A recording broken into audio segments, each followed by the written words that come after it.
институциите да придонесат за да се освестат граѓаните за климатските промени.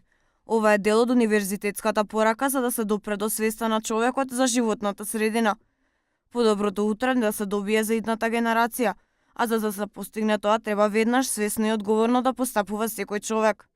Професорите велат дека на овој начин ќе се намалат ризиците од природните катастрофи. Овој проект има за цел да ги вмрежи стручните лица и академските и представниците од академската заедница кои се занимаваат со овие прашања, а со цел да се создаде една институционална меморија и пренесување на знаењето. Но и граѓаните треба да придонесат за екологијата, сметаат професорите. Луѓето кои што се овде денеска се вистинските луѓе кои што во наредниот период ќе го понесат товарот на потребните промени.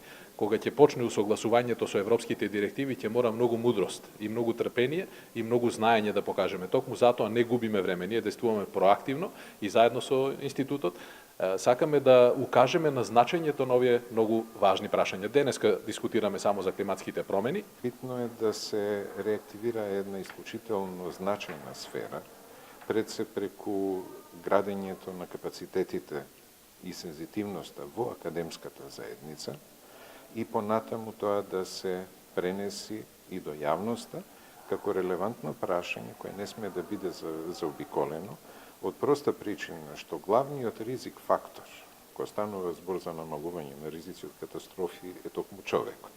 Човекот со она што го прави или човекот со она што треба да го направи, а не го стори или не го прави во континуитет.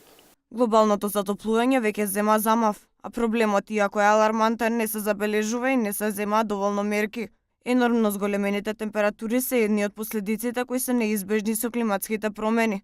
Професорите сметаат дека преку овие дебати ќе се освестат и другите институции, од кои се очекува да излезат решенија за справување со климатските промени.